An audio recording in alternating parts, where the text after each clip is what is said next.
So hello students, कैसे हैं आप सभी। आई होप आप लोग बहुत ही अच्छे होंगे। और आज हम लोग पढ़ने वाले हैं एनएम सेकेंड ईयर का यूनिट 4 जो कि फीटस एंड प्लेसेंटा है। और इसमें हम लोग आज जानेंगे कि फीटल डेवलपमेंट के बारे में, फीटल डेवलपमेंट किस तरीके से होता है। तो अगर आप लोग एनएम सेकेंड ईयर में हैं और मिडवाइफरी का ये सिलेबस है फीटल डेवलपमेंट, तो आप लोग इसका नोट्स भी बना सकते हैं। और अगर आप लोग इसको पीडीएफ फॉर्म में चाहिए आप लोगों को, तो भी आप लोग कमेंट में कर सकते हैं। तो चलिए आज का टॉपिक हम लोग देखते हैं। या भ्रूणी अवस्था से लेकर जन्म तक पूर्ण होने वाला होता है जो फीटल डेवलपमेंट होता है। ये जब बच्चा पेट में जाता है तो उसको भ्रूण कहते हैं। तो वहाँ से लेकर जब तक बच्चे का जन्म नहीं हो जाता है तब तक ये प्रक्रिया ऐसे ही चलती रहती है।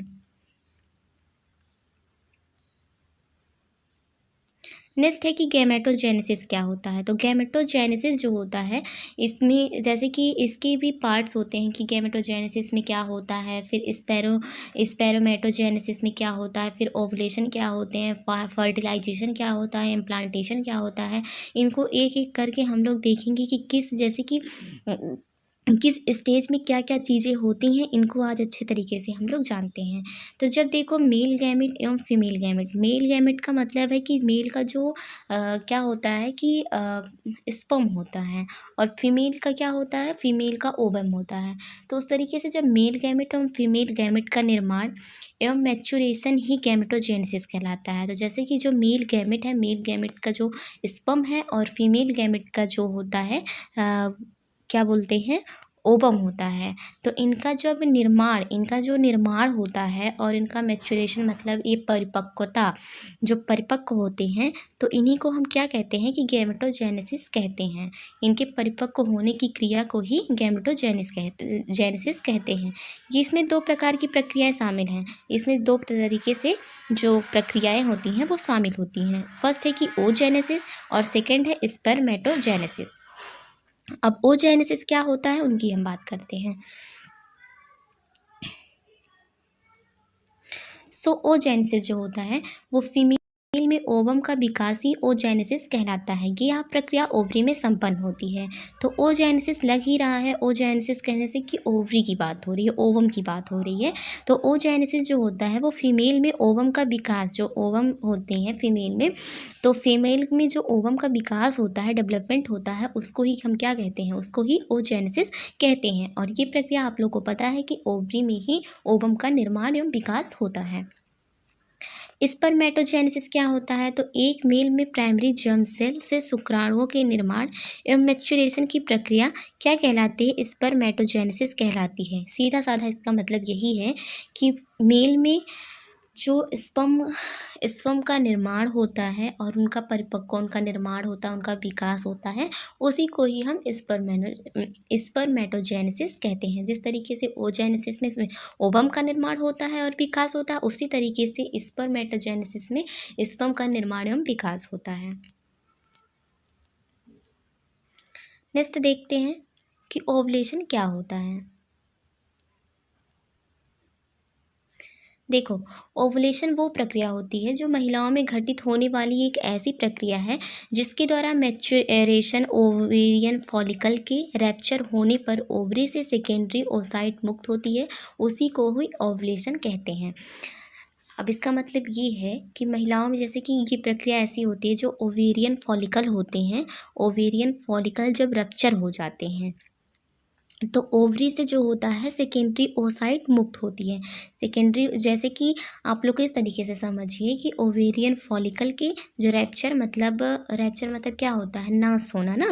तो नाश होने पर ओवरी से क्या होता है, सेकेंडरी ओसाइट मुक्त होती है, उसी को ओवुलेशन कहते हैं। मतलब उसी को, जो ओवम होता है उसी का ओवुलेशन होता है। तो इसको इंग्लिश में भी यही कहते हैं और हिंदी में भी यही कहते हैं। तो आप लोग ज़्यादा इसके चक्कर में मत रहिएगा कि मैं इंग्लिश में पढ़ा रही हूँ। सो नेक्स्ट आता है कि फर्टिलाइजेशन क्या होता है। फर्टिलाइजेशन तो यह एक ऐसी प्रक्रिया होती है जिसमें मेल के स्पर्म और फीमेल के ओवम का मिलन के फलस्वरूप जाइगोट का निर्माण होता है, उसी को फर्टिलाइजेशन कहते हैं। फर्टिलाइजेशन देखिए इस तरीके से होता है, जब मेल और फीमेल, जैसे कि ये मेल है, ये फीमेल है, ठीक है। तो मेल और फीमेल जब आपस में रिलेशन के थ्रू जब रिलेशन में आते हैं तो क्या होता है कि जो मेल का स्पर्म होता है और फीमेल का जो ओवम होता है तो वो एक दूसरे से मिलते हैं। एक दूसरे से जब मिलते हैं तो मेल आपको पता ही होगा कि बहुत सारे स्पर्म एक साथ जाते हैं और फीमेल के ओवम से मिलते हैं। तो उसमें से जो स्ट्रॉन्ग स्पर्म होते हैं वही फीमेल के ओवम से एक ओवम से मिल पाते हैं। तो जब उस ओवम से मिलते हैं तो उसी के थ्रू क्या होता है कि जाइगोट का निर्माण हो जाता है और इसी प्रक्रिया को हम फर्टिलाइजेशन के नाम से जानते हैं। इसको मैंने आपको बहुत अच्छे तरीके से बताया है रिप्रोडक्टिव में। तो आप लोग रिप्रोडक्शन किस तरीके से होता है तो उसमें आप लोग इस चीज़ को देख सकते हैं। 3D डायमेंशन के थ्रू मैंने इसको समझाया है कि रिप्रोडक्शन कैसे होता है। नेक्स्ट आता है कि इम्प्लांटेशन। तो फर्टिलाइजेशन के पश्चात जाइगोट का गर्भस्थ जो होता है गर्भाशय से फर्टिलाइजेशन के बाद क्या होता है कि फर्टिलाइजेशन के बाद जाइगोट का गर्भाशय से संलग्न होना ही इम्प्लांटेशन कहलाता है। जब जाइगोट का निर्माण हो जाता है तो वो गर्भाशय में जाकर चिपक जाता है तो उसी को हम क्या कहते हैं, इम्प्लांटेशन कहते हैं। और यही प्रक्रिया होती है कि इम्प्लांटेशन में जैसे कि जब फैलोपियन ट्यूब में हो जाता है इम्प्लांटेशन तो उसको एक्टोपिक प्रेगनेंसी के नाम से जानते हैं। तो इसी तरीके से जैसे कि जब गर्भाशय में ही इम्प्लांटेशन होता है तो वो नॉर्मल प्रेगनेंसी होती है। बट जब इम्प्लांटेशन के थ्रू ही कोई अदर जगह पे जाकर इम्प्लांट हो जाता है जाइगोट तो उसमें बहुत सारे कंडीशन आ जाते हैं और बहुत सारी डिजीज़ कंडीशन आ जाती हैं जिनको हम आगे इसमें मिडवाइफरी में ही है, इन सबको आगे भी हम लोग पढ़ेंगे। इम्प्लांटेशन की प्रक्रिया जो होती है फर्टिलाइजेशन के छठे या सातवें दिन प्रारंभ हो जाती है। तो छठे या सातवें दिन ये इम्प्लांटेशन की प्रक्रिया स्टार्ट हो जाती है और 11वें दिन पूरी कंप्लीट हो जाती है।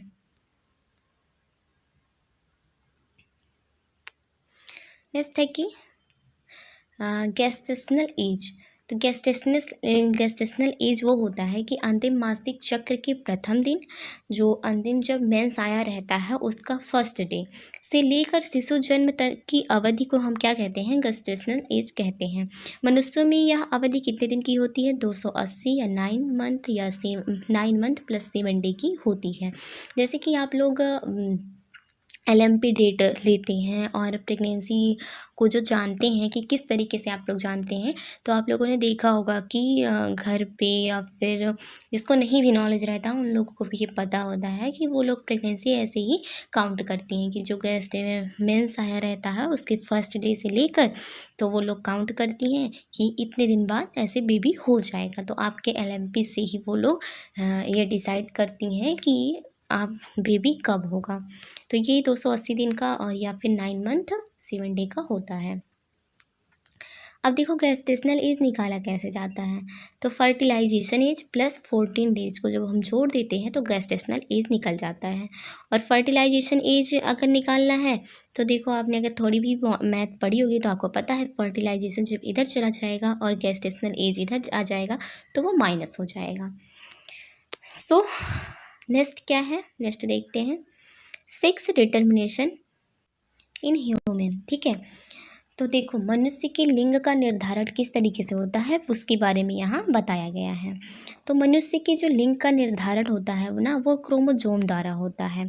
मेल व फीमेल दोनों में 23 जोड़ी होती हैं। ठीक है, तो मेल में जो 22 प्लस XY होता है, मतलब 22 जोड़ी क्रोमोजोम होते हैं प्लस XY होता है।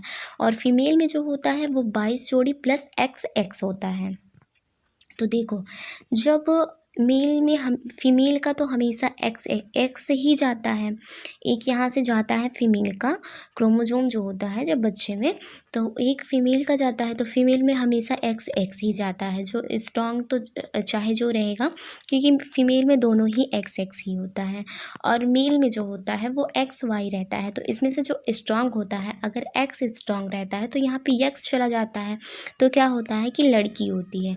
और अगर वाई स्ट्रॉन्ग होता है तो यहाँ पे वाई चला जाता है। फीमेल में तो पहले से ही एक्स ही जाएगा क्योंकि उनके पास एक्स ही क्रोमोजोम है। और जब मेल में अगर वाई स्ट्रॉन्ग होता है तो वाई चला जाता है तो लड़का होता है। तो इस तरीके से इसीलिए कहा जाता है कि बच्चे के लिंग के निर्धारण में महिला का कोई योगदान नहीं होता, बल्कि एक मेल का योगदान रहता है, क्योंकि उसके पास एक्स वाई रहता है, तो जो स्ट्रांग होता है वही जाता है। तो बच्चे के लिंग का निर्धारण पिता के थ्रू होता है। अब हम बात करते हैं कि मोरुला क्या होता है। मोरुला जो है स्पर्म के विभाजन के पश्चात 96 आवर के बाद बनी 16 कोष की संरचना, जो कि सहतूत के आकार की होती है, जिसको मलबेरी कहते हैं, उसको ही मरुला कहते हैं। तो ये स्पर्म के विभाजन के बाद जब स्पर्म का डिवाइड होता है, तो उसके बाद 96 आवर के बाद सहतूत की रचना के आकार की बनती है, उसको ही हम मैरुला कहते हैं। अब बात आती है ब्लास्टोसिस्ट की। तो ब्लास्टोसिस्ट जो होता है वो धीरे धीरे मारुला में फ्लूइड एकत्रित होने के कारण इसका आकार बढ़ता जाता है, जिसको हम क्या कहते हैं, ब्लास्टोसिस्ट कहते हैं। ट्रोफोब्लास्ट क्या है? तो ट्रोफोब्लास्ट जो होता है वो ब्लास्टोसिस्ट के चारों तरफ पाई जाने वाली कोशिकाओं की सिंगल लेयर ही ट्रोफोब्लास्ट कहलाती है। तो देखो, जो फ्लूइड भरा रहता है उसको हम ब्लास्टोसिस्ट कहते हैं, बेबी उसी फ्लूइड में रहता है।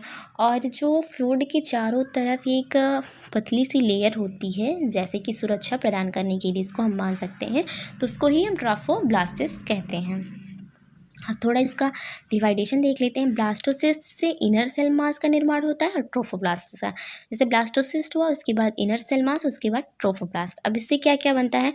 इनर सेल मास से फीटस बनता है, एमनियॉन बनता है और अम्बिलिकल कॉर्ड बनता है, और ट्रोफोब्लास्ट के बाद प्लेसेंटा और कोरियन बनता है इससे। ठीक है, तो इस तरीके से कुछ संरचना होती है। नेक्स्ट देखते हैं कोरियन क्या होता है।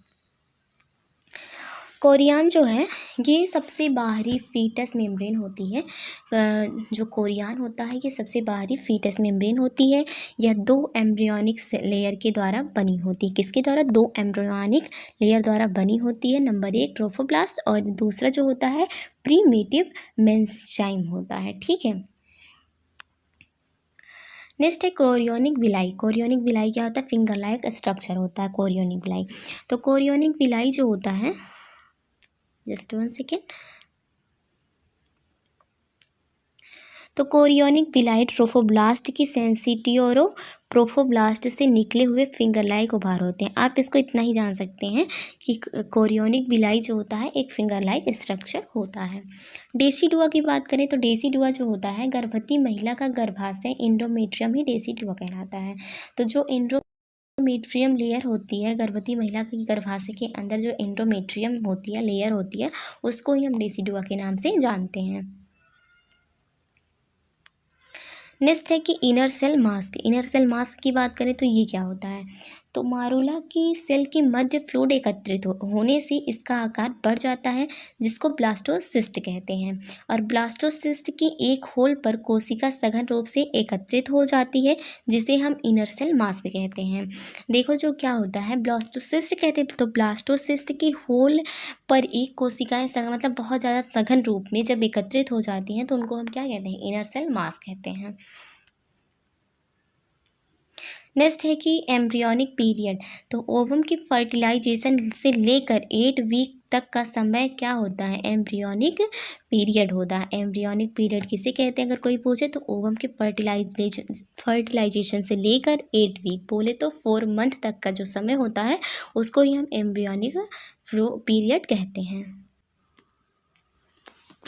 अब नेक्स्ट आता है कि फेटल डेवलपमेंट, गर्भस्थ शिशु का विकास किस तरीके से होता है। अब हमने ये सब चीज़ें देख लिया। एक फेटस कंप्लीट रूप से बन चुका है, तो फेटस का निर्माण कैसे होगा? तो फर्टिलाइजेशन के दौरान मेल का, ये क्वेश्चन बहुत बार पूछा जाता है, तो इसको आप लोग ध्यान से देखिएगा कि फेटल डेवलपमेंट। तो फर्टिलाइजेशन के दौरान मेल का स्पर्म एवं फीमेल की ओवम की मीटिंग होती है, आपने देखा ही वो आगे ही। फलस्वरूप जाइगोट का निर्माण होता है, और फर्टिलाइजेशन के 6वें-7वें दिन फर्टिलाइजेशन ओवम की गर्भाशय की इम्प्लांटेशन की प्रक्रिया प्रारंभ हो जाती है, जिसको आपने पहले ही देख चुका है। आप लोग पहले ही देख चुके हैं, मैंने आपको ये सब चीज़ें बता दिया, फिर भी मैं आप लोग को एक बार रिवीजन करवा देती हूँ, जो कि लगभग 11वें दिन पूर्ण हो जाती है। अगले 9 मंथ तक ये ओवम यूट्रस में रहता है और वृद्धि करता है, जिसका क्रमिक विकास निम्न प्रकार से है। तो आप इसका क्रमिक विकास देख सकते हैं कि किस मंथ में क्या क्या चीज़ें डेवलप होती हैं। सो देखो 0 से 4 वीक, तो 0 से 4 वीक बोले तो 1 मंथ। तो फर्टिलाइजेशन ओवम का इम्प्लांटेशन 11वें दिन पोर्ड हो जाता है। जो फर्टिलाइजेशन ओवम होता है उसका इम्प्लांटेशन 11वें दिन हो जाता है।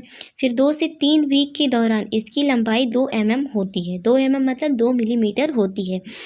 इसमें ग्रोथ तेज़ी से होता है। इस टाइम क्या होता है कि ग्रोथ तेज़ी से होता है। अब इसमें क्या क्या चीज़ें होती हैं, तो ब्लड सर्कुलेशन शुरू हो जाता है।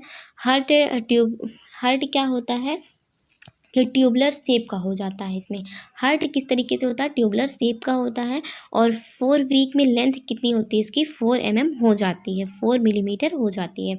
तो 4 वीक में जैसे जब स्टार्टिंग में रहता है तो 2 mm का होता है, बट जब 4 वीक के लास्ट में आता है तो वो 4 mm का हो जाता है। नेक्स्ट है कि 5 to 8 वीक में क्या होता है, बोले तो सेकेंड मंथ में। तो 8 वीक में जो वेट होता है उसका 2 ग्राम हो जाता है और लंबाई 3 सेंटीमीटर में हो जाती है। ये मत समझिएगा सेंटीमीटर जो होता है मिलीमीटर से लंबा होता है। तो सेंटीमीटर में 3 सेंटीमीटर हो जाती है और अम्लाइकल के द्वारा रक्त परिसंचरण स्थापित हो जाता है। तो इस टाइम क्या होता है कि रक्त परिसंचरण होना स्टार्ट हो जाता है और जो बाह्यजननांग होते हैं वो भी प्रेजेंट हो जाते हैं। मतलब जो लोग क्या करवाते हैं, टेस्ट करवाते हैं, तो वो लोग पहले ये चीज़ें थी टेस्ट वगैरह करवाने की, तो वो लोग क्या करते थे कि तीसरे मंथ में 2 से तीसरे मंथ में वो लोग अपना जान जाते थे कि क्या जेंडर है। बट अभी इस पर बैन लग गया है और ये भी बहुत बेकार चीज़ है, ये सब करना भी नहीं चाहिए।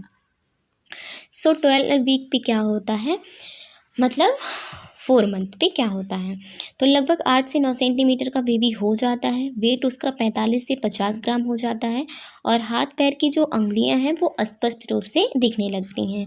वृक्क के द्वारा क्या होता है कि यूरिन पास आउट करने लगता है, वृक्क के द्वारा अपनी किडनी के थ्रू। और भ्रूण का लिंग पहचान इस समय आप कर सकते हैं। इलेक्ट्रॉनिक यंत्रों के द्वारा हृदय गति सुनी जा सकती है। तो उसमें लिंग प्रेजेंट हो जाते हैं 5 to 8 वीक में, बट मतलब उतने अच्छे तरीके से पहचान में नहीं आते हैं। आप लोग करवा सकते हैं बट उतने तरीके से नहीं आते हैं पहचान में। बट 12 वीक में स्पष्टली आप क्या कर सकते हैं कि लिंग को देख सकते हैं कि कौन सा जेंडर है। बट अभी इस पर बैन लगा है। 16 वीक पे क्या होता है कि लंबाई 15 से 16 सेंटीमीटर हो जाती है। वजन क्या होता है इनका कि 170 से 180 ग्राम हो जाता है और इनकी सक्रिय गति स्थित हो जाती है। देखो 4 मंथ पे वैसे भी बेबी थोड़ा बहुत पेट वगैरह निकलने लगता है, तो वेट जाहिर सी बात है कि 170 से 180 मतलब थोड़ा ज़्यादा बढ़ जाता है।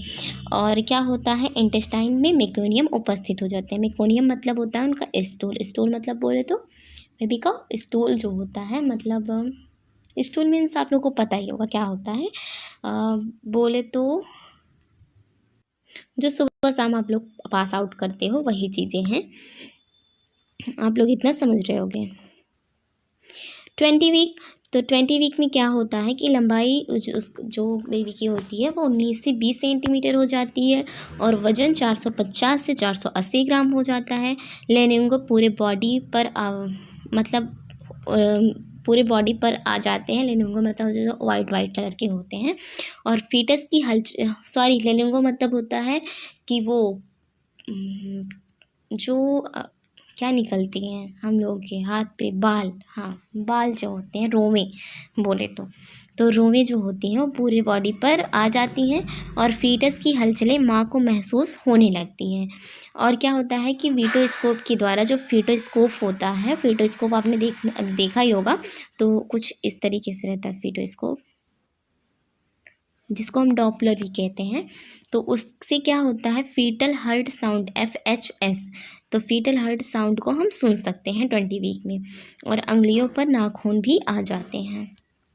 ये कितने वीक में होता है, 20 वीक में।